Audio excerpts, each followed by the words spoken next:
Good morning, everybody. Welcome to Board Game Breakfast. I'm Tom Vassell. I'm Wendy Yee. I'm Chris Yee. And we are back with a week of normality, but the week of normality is going to end next week, because next week is the 36-hour marathon. Woo! Normality is a lie. So much like cake in that way. It is really weird when we have a normal week here. They're not normal anyway, because we're usually preparing for some future week. Yeah. So there's that. Like now we're preparing for Gen Con. Gen Con events went on sale, by the way. And so if you would like to come to the Dice Tower Award Show, that's going to happen Thursday night, you want to sign up and get that now.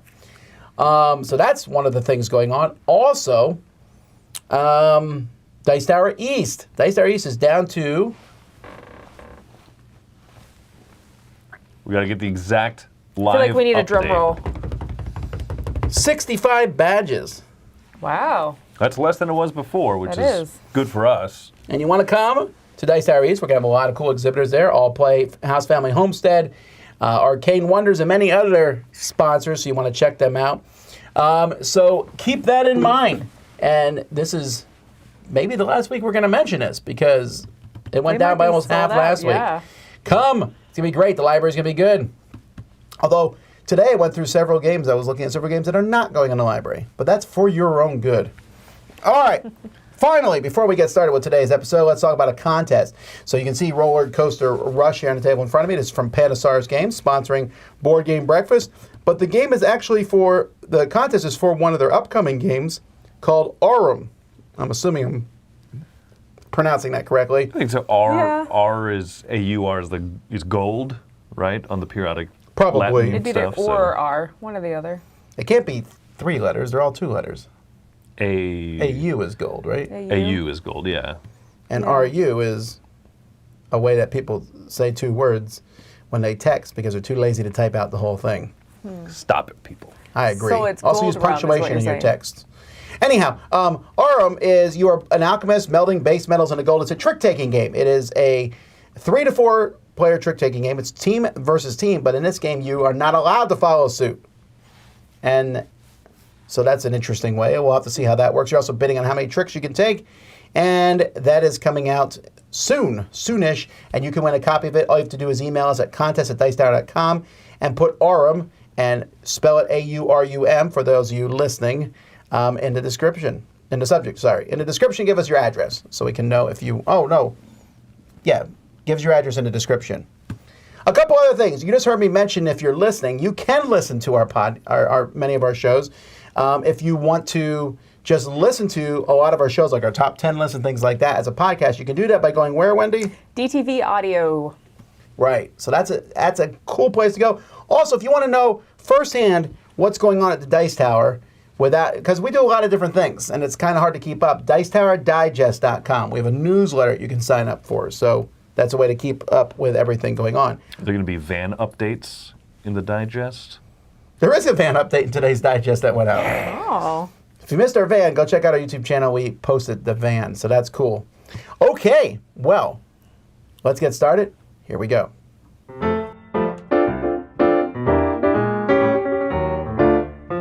Hi, it's Tarrant. And Stella from Maple University and the Dice Tower. Today we have Deadly Dowagers. Also known as the game where I got in trouble for not shuffling the deck enough, and then you reshuffled it and dealt me 4 identical cards out of 5. Anyways, this game, what attracts me to this game is because of the theme. Now, you are playing as one of these women that wants to try to get money by marrying the right guys and get the money and then get rid of them. Yes, it's a little bit of a macabre game. So it is a card drafting game ultimately, and your aim is to gather enough money to marry certain men in society, Yeah. and then build up their assets, and then have them removed from the picture by various mostly murderous means. And use the settlement of the estate that comes out of that to then build up more money, which is a dowry for the next husband. So this is definitely not a theme for everybody. No, but I thought that was like, oh, What? And then these are some of the husbands that you can marry. You start with the working class, and then you started to marry the noble when you have more money and reputation. And then the aim of the game is the first one to marry a duke. Yes. There is an infamy tracker, so everything bad you do, even every time you elope without getting a marriage card, these are things that will push your infamy in the wrong direction. So there is a balance between the actions you take and the money you earn. Yep, so that is Deadly Dowagers. So check it out. Thanks for watching. Bye. All right, today we're taking a look at a game from not 30 years ago, but 20 years ago. Woo, woo, woo, woo. All right, Alhambra, which is 20 years old now. How do you feel? Do you feel old? Alhambra looked like a ripoff of Carcassonne when it first came out. Because it's square tiles. That you connect together. Yeah. And back then, if you even remotely like another game, people said you're ripping that game off. No one says such things these days. Yes. It's a lie. They say it all the time. The eyeless guy came up. I'd rather just play Carcassonne. Which always cracks me up because, like, later this week, we're doing our top 10 deck building games. And every time a deck building game comes out, no one says, it's like Dominion. I mean, it did when it first happened. But then so many came out. But Carcassonne cannot escape this. No. Any It's the tiling game, people are OG. like, it's like Yeah. Carcassonne. Like, it's just tiling. Anyhow. The thing There are about no farmers Alhambra, in Alhambra. the thing about Alhambra, which came out 20 years ago, is that the tile laying is very secondary to the game, I feel. The game is all about buying these tiles. And you have 4 different currencies in the game. And if you buy a tile with the exact amount you need, you get a bonus, which is, it makes no sense thematically, but it's super fun. That satisfaction when you can pay exact amount of money for something and then get another one feels great. I can't think of any justification why, if you're dealing with someone and you're like, look, I only have 100, I know it costs 50, but will you take this? And they're like, yes. But if you paid me 50, I'd let you shop more. I think it's because it takes longer to make change. No, it's okay. That's okay. You don't have to make change. You don't get change. You don't make change unless Well, you get... Yeah, you don't make change. Module 13 gives change. Okay, so I say that, but it's not a joke. So Alhambra, I thought was a fine game. I like Alhambra. I didn't think it was great. I thought it was fine. But I bought the big box, and I don't normally say this, but the big box for me makes this game. The original big box, they made it 3 times over because Queen does not know how to make a game 4 times, if they can do it 5. For sure. But anyway, the first big box for Alhambra came with 20 modules, which was their first 4 expansions, or first 5 expansions, 4 modules each, something like that. There was 20 modules. You can go onto our channel. I've rated all those modules. Some of them are terrible. Did we end up playing all the modules, Chris? We did not Because we got play one of all the big of them. boxes. I have We played got the original big box. every module. Yeah. It's great. Check it off your list, Tom. You succeeded. I really do like the big box. I think that's the way to go because it's one of those classic cases where each expansion has like one great module, 1 or 2 good ones, and then like the other one. Yes. It's And I'm almost sure they without did that on fail. purpose. I'm sure they did that on purpose. I don't know. It's weird. But there are some modules. The one that gives you change is a nice module. There's one with diamonds. Anyway, you can go look. But you just throw in 1, maybe 2 of those modules, and it's fantastic. Very small changes. But the base game's also good. You don't need the modules to make it good. Okay, just saying. But I liked it with those modules. I think this sure. game has stood the test of time, even though they, again, Queen Games cracks me up. They remade it as New York at some point They sure did. with no expansions, just in case you're opposed to Alhambra. I don't really know what the reasoning was to call it New I York. hate deserts. Yeah. Especially when there's a lot of other New Yorks. Right. There's not that many games that take place in Moorish era Spain. So people are, oh no, I can't. Not another one of these. New York City. It's weird. It's weird. They don't even have. Do they have re-implement it by here? I think- Yeah, because there is going to be the new one that Queen came out with. What is it called? Alhambra. Alhambra, the Red Palace is going to come out. And what's so weird about this, we cover this in crowd surfing. It's kind of a different base system of how to play Alhambra, where you buy tiles and put them into a grid, and you try to build a long wall. But this is compatible with every expansion module for Alhambra. So it's a new base game with different rules. Yeah, it has a slightly Interesting. different set of basic rules, but Is there any question that Queen is the most confusing company out there? Like, buy one of our games. You're like, I'll buy a big box. Which one? I don't know. Alhambra has the dice game and the card game. And anyway, base Alhambra 20 years ago. Did it win the Spiel des Jahres? I don't think it did. Was it nominated? well, it's just right there. That's hey, the, right. That the winner, that the nominee. It was either nominated or won. I think it won. Alhambra is great. It is. It's a Yeah. good game. You have anything? You like it? I liked it. I thought it was cool. I remember the walls. The walls were like a challenge. The walls are actually, love to me, that. the least interesting part of the game, Oh, really? actually. Unless you play with the one thing where enemies are attacking you, which is actually not a good Which I think module. we did. We've tried that Yeah, one. we've done that one. That was all right. Yeah, but I just like building a huge wall because getting that income, there's 3 scoring Oh, that's phases of the true. game. Yeah. Getting like 26 points, like by the second round income, It's hard to get those to work. and then you lose because someone else built all the towers. But I built a big wall. That's our game from 20 years ago, Alhambra. Happy breakfast, everyone. Today I want to talk to you about Rolling Realms and why it's pretty much like the perfectly expandable roll and write. Now, Rolling Realms is a game that comes with plenty of content that allows you to play games across different sort of maps. It's a roll and write where you're using different maps or cards, effectively, that feature different Stonemaier games. So you might have a viticulture one where you're sort of going around grapes depending on sort of the number that's been rolled, or in a tapestry one you might be using a number as a sort of certain type of Tetris shape or something like that. That's the way they work. Now, it's then got loads of these expansion card packs. Now, some, like Libertalia, are Stonemaier, but, well, hang on a minute, that's a feast for Odin. That's Terra Mystica. That doesn't make any sense, and all of a sudden you've got other ones that are available now, like Arc Nova and different things, and they all somehow slightly capture the game that it's trying to present. There's very few games that I think could get away with having these expansions. Maybe Roll and Writes are the only one. But I would be really excited to see other companies coming up with just small little decks of cards like this just to add that bit extra. Terraforming Mars does it with all its promo cards. I'd be very happy if Arc Nova did something like this, a small card pack with a couple of animals. Anyway, that's Rolling Realms and how it expands with other cards, which is just amazing, and enjoy the rest of your breakfast.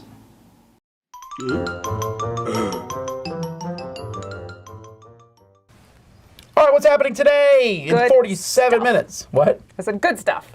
In 47 minutes, Z is playing Role Player and What's Happening live. And then at noon, I'm doing a Q&A. And then, that's it for today. Tomorrow, lots of different things are happening. I'm doing another 6 games I played, so you don't have to. Later this week, I already mentioned this, but this will be fun, is our top 10 deck building games. Very excited to talk about that. It has been many years since we have done this. Someone put up on the Facebook group a picture of the thumbnail that said 2015. And I thought, that is kind of old. And he said, can we get a new deck building games list that's more recent than Uptown Funk? But we've already had decided to do it before we saw that Before post. that moment. That's amazing. It was interesting. I texted you. I was like, serendipitous. I don't get to use that word very often. I do wonder, just because there's so many more deck building games now, if there'll be less crossovers. Did you have a lot of crossovers in your old list? I just with my assumed there old would list? be. Yeah. I changed the parameters slightly. Okay. So there's less. So Less these ones broad. actually have to be deck building They have to be games. deck building. Last time I allowed pool Okay. building to be in the mix. But What about bag building? well, that's pool building. That's pool building. Oh, is that the same? Well, bag building is bad terminology, but it's in our lexicon now. But Yeah. because you don't actually build a bag, you're building a pool of things in the bag. Yeah, but that's anyway, fair. That's fair. That's a separate list that I'll do at some point.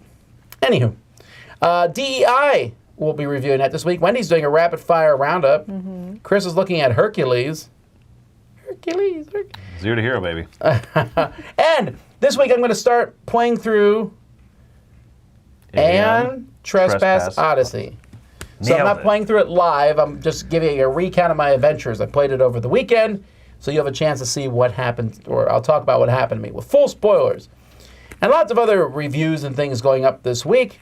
And, of course, all our live shows, crowd surfing, board game smorgasbord, and things like that. Somebody asked when the 36-hour marathon will be next week. That's next Thursday. Thursday That is overnight the into Friday. 18th. It will start Thursday the 18th at 9 a.m. and go to 9 p.m.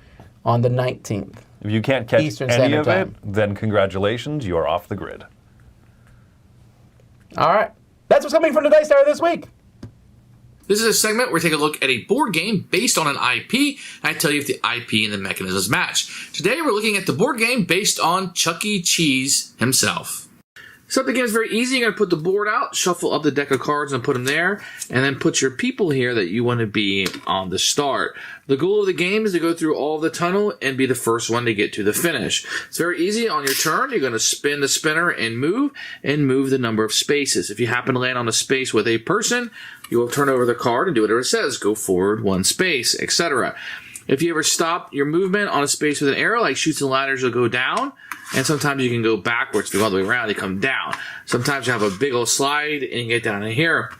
And then the first person to get to the finish is the winner of the game. That's how you play. So it's a standard spin and move, a little bit of Chutes and Ladders, and some luck with these cards. And that's Chuck E. Cheese Sky Tubes. So this is a quicker playing, faster riding Chutes and Ladders. And that's what you're going to get. I do like it a little bit better in Chutes and Ladders as you're running through the maze and you got the slides going on, and it plays a little bit quicker, and that's going to be appealing. My kids like Chuck E. Cheese. They've enjoyed this game. It does give you the feel of that time period. I know these slides are all gone and the ball pits are gone, but that time period where you were there is kind of running around. I feel like the IP does it. It doesn't give you the full Chuck E. Cheese experience. You know, you're not eating pizza and playing the arcade games, getting the tickets and buying things. But as a self-contained thing, just inside those slides, those pits, and getting lost and making circles around, it does bring a little bit of that nostalgia home. Is it a great game? Of course not. It's a Chuck E. Cheese board game. But does the IP and the mechanisms match? Yeah, a little bit, I guess, for what you're trying to do here. If you don't have a Chuck E. Cheese fan in your house, this is not going to be for you. But for those that went through those little slides and those little ball pits, and you want a Chutes and Ladders type game, this is a little bit better than that.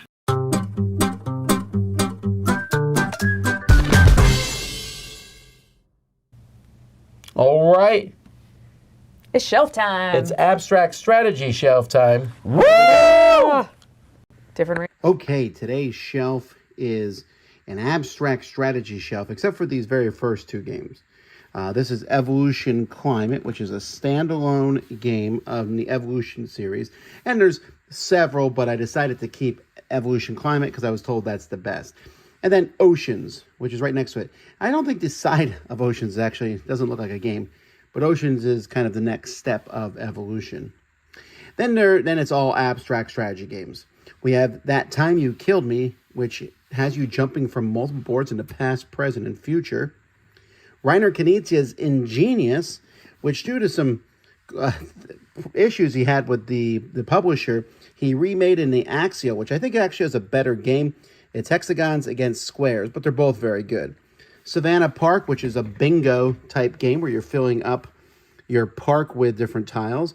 Drop It, a fantastic game. This is almost one I put in my games that should be in everyone's home because it's so simple and easy to play. Then we have the GIF series here. So you can see we have GIF, this is number 1, then Czar number 2, then we have Devon number 4, Yinch 6, and Link 7. We're missing Zertz, which actually probably should be on this shelf. Probably more people would play that than GIF. And Punked is not here, and there might be another one that's not here also. But Yinch is easily the best of these, and Devon. These are my two favorites right here. Although Link and Czar, they're good games. Kami-Sato, this is one that you might not have heard of, but if you've never played Kami-Sato, it's one of the best abstract games there is. It's a hard choice between this and Yinch for me. War Chest, kind of a deck building bag, pulling chips from a bag type game. And then Quinamid, a game a lot of people haven't heard of before, where you're trying to get 5 in a row, but you can rotate and slide tiles. really, really good games, all of these. The abstract strategy, well, one of the 2 shelves. I've got 3 of those on there that I've played this time. Really? Yeah. Oceans, Ingenious, and Drop It. We Okay. did play Ingenious, that's right. Yeah. Everybody's played Drop It, hopefully. It's the easiest Hopefully. game in the world to play, I think. It's super fast. It was really nice at convention, like just to see it when they were previewing it at conventions. It gets Like, played you a walk lot up, at our you play conventions. real People quick. pull it out. Yeah. Kids pull it out. Families pull it out. Chris pulls it out. What's your favorite? Oh, what's my favorite? I It. liked Drop It. Probably, I think it's the most like entertaining. Ingenious was fine. I don't like abstract games, and I was surprised that I genuinely enjoyed that one. Ingenious feels... I don't like abstract games. You mean you don't like games that are clearly abstract? Because a lot of games you play are definitely abstract. Okay. All right, we're going to... I'm just kidding. Okay. Point at. Point at companies back. Conversation. No. Yeah, I don't like ones that are clearly abstract, but then there's a lot of games that I play that have abstract I'm just kidding. concepts to them. These are very clearly Yeah. in the abstract strategy game category. Yinch? Not Yinch, Tom. I don't mind that they're ugly. I have zero problem with ugly games. These are not ugly. Have you looked at the gift series? They're actually very pretty. Are they? Yeah. I've seen the covers. There's a few I want to try and do. Drop It's by and far my favorite. You get to make Snoop Dogg references. You get to play like freeform Tetris, basically. You just, whoop. I don't know, it's so fun to see a piece with like a perfect little landing spot for it go completely awry. And sometimes score you 5 points, and sometimes make you cry. I think it's so smart how they made the sides angled so that you can't drop it in perfectly on the side and have it go where you want it to go.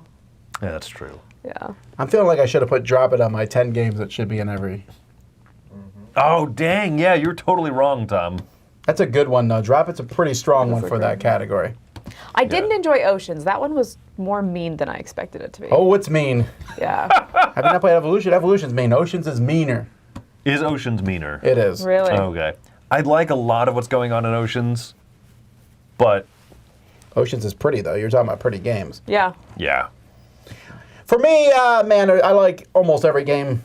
Actually, every game on this shelf. I played all of them, except I have not played GIF, go figure. But I played every other game. I like them all. You haven't played GIF? Yeah, I know. I don't know why. Wait, really? Yeah, I really haven't.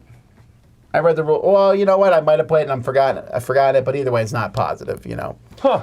Yinch is my favorite, probably, although Quinamid is close, Kamisado's close, and War Chest is close. And so is Axio.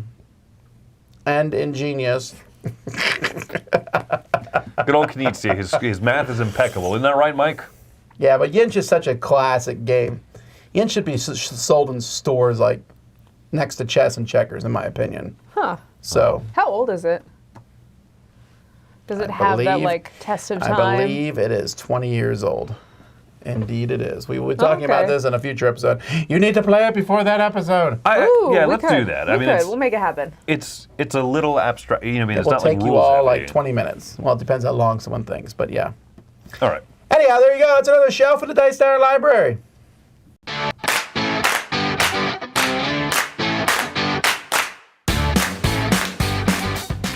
Hey, I'm Jordan. Let's talk about a weeknight game. This is Fiction from All Play. This is a word game.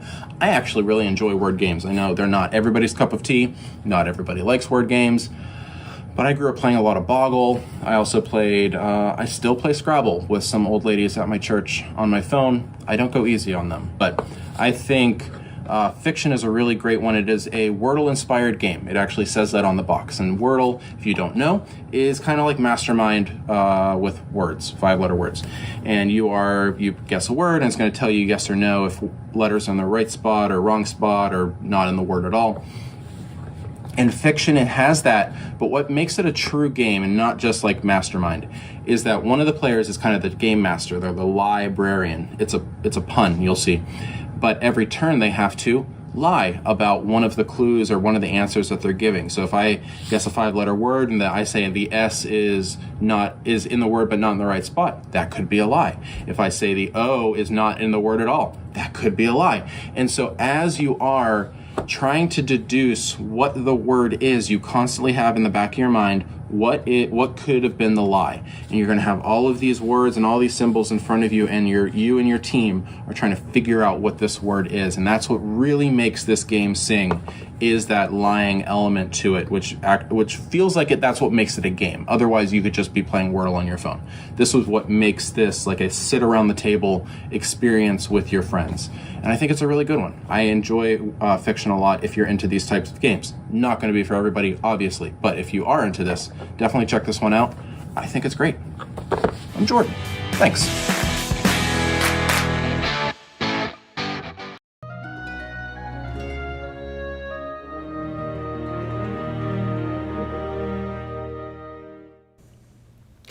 All right, today we're taking a look at a book called The Frugal Wizard's Handbook for Surviving Medieval England, which is Rolls off the tongue. Yeah. apparently a spoiler of sorts. So Brandon Sanderson did the 4 novels in 1 year that he wrote in 2020. He then kickstarted them in 2021, made $1 gazillion, and now they're being released in 2023 each quarter, I think. Yes. So this was the Q2 book that was second released, one. which they then are like, you get it, and it's like unknown thing, and then you open it up and you see the title, and then he announces it like 3 days later. So I guess for 3 days we're supposed to keep it secret. Oh, are we? I guess they You act signed like the contract. they act like it's like this big secret thing, whatever. Huh. These are all standalone books. This is 100% a standalone book. Like the last one, I said I would like to see that universe more. I think this one definitively closes it. Yeah, because the last one was definitely a part of the Cosmere. We had Hoyd in it, which is Too much his Hoyd, but yes. in-between thing. I liked Hoyd in it. See, I didn't read it before you reviewed it, but I liked Hoyd in it. I thought it was fun that he was weird. He was just too much of him. I loved it. I guess it's like that comedic relief character. I don't want to watch Joey. I want to watch Friends. Okay. I thought he was there enough. Sorry, that reference was too Also haven't old watched for Friends. Wendy. Yeah, clearly. Okay, so in this, the plot of this is there's these pocket dimensions, alternate dimensions. There's a company that makes alternate dimensions that are... I still couldn't get whether they were real or not. Like they feel real or they're not real. I was super confused. The dimensions are real. There's just an endless supply of them. Yeah, and so you can buy one.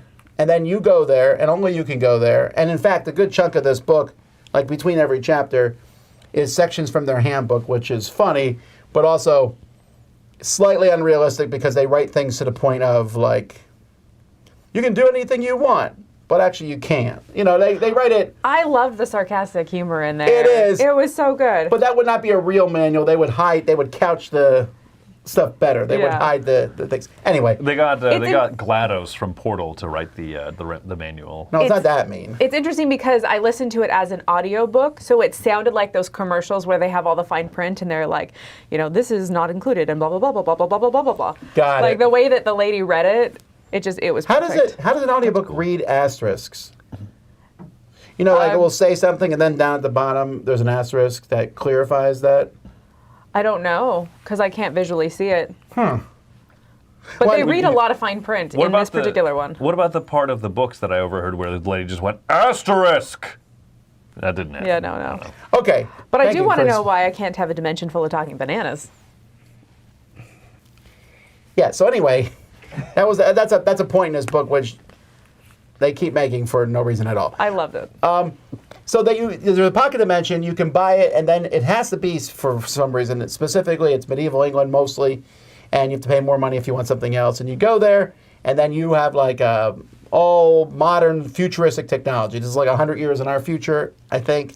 It's like they evolved slower, so it's the same time that we have. This dimension just evolved slower so that they're still stuck in a previous era. That's right, so you're going sideways. Yeah. And then you can live there and become the king or a god or whatever you want to be. The main character in this book wakes up in that situation, except he also can't remember who he is, why he is there, or anything else. And he slowly learns about that over the course of the book, just like the Matt Damon series, Born Identity. Yeah, Born. Oh. You were not helpful in this review. I read the book, Tom! But I know Matt Damon movies. Anyhow, his background and his slow reveal, I thought was really well done. I think so. I thought that was the best part of the book, and his interactions with various people were really well done. I was less enthused about the people there that he went to. There was one very interesting character two very interesting characters. There were a few, especially his love interest character, which I thought were written very okay. Yeah, I didn't really feel the love progression of its love interest. I agree. It just felt kind of pasted on. I don't know. That wasn't the best part. But I really enjoyed his personal growth. Yes, that was That good. is one of my favorite parts about Brandon Sanderson books is his main characters often have some sort of crisis of self or crisis of faith or something like that where they have to work through something.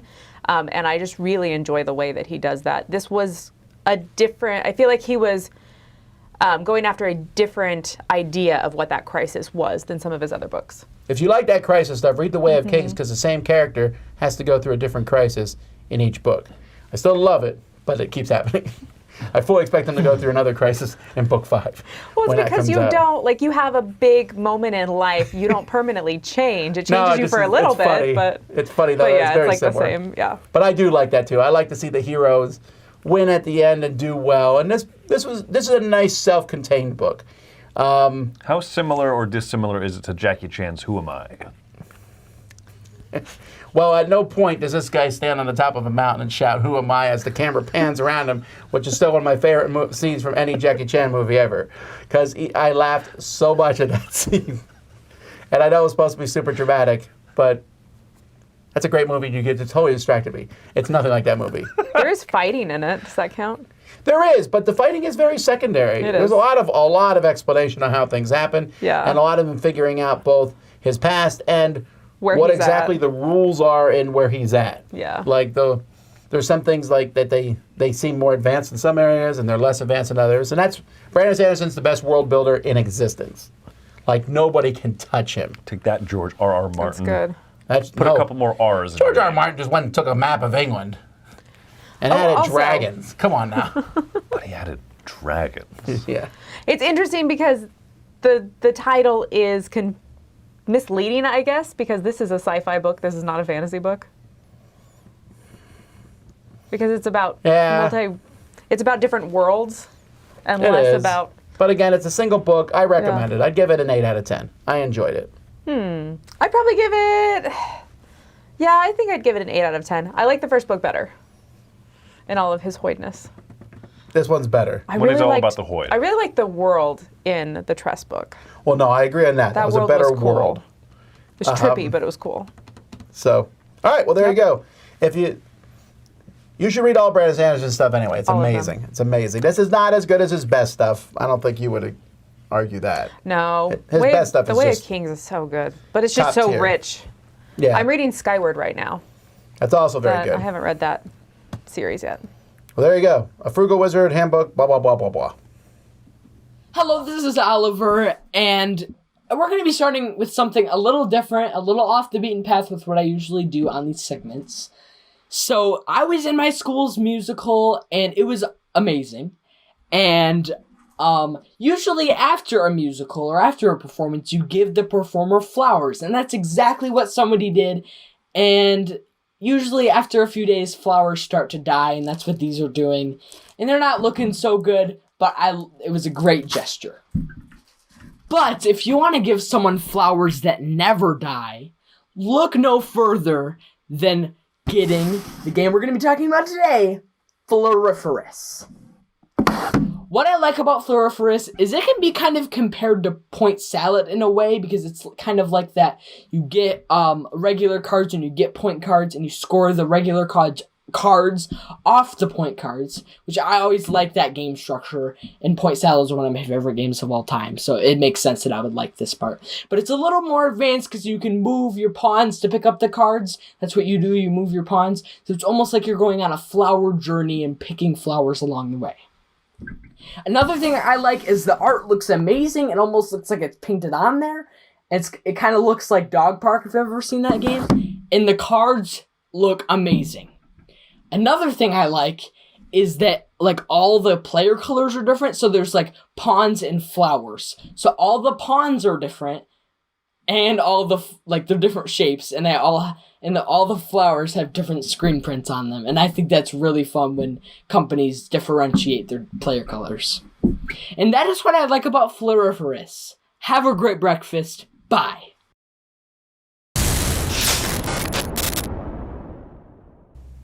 Zappity zap. Alrighty, thanks so much for watching Board Game Breakfast. I'll be back at noon with a Q&A, and we got many, many other videos. If you missed them, there's so many videos put up last week, including Scarface 1920, which definitely went up last week, like we said it would. Alrighty, well, thanks for watching. I'm Tom Vassell. I'm Wendy Yee. I'm Chris Yee. We got a new segment coming next week. We'll see you then.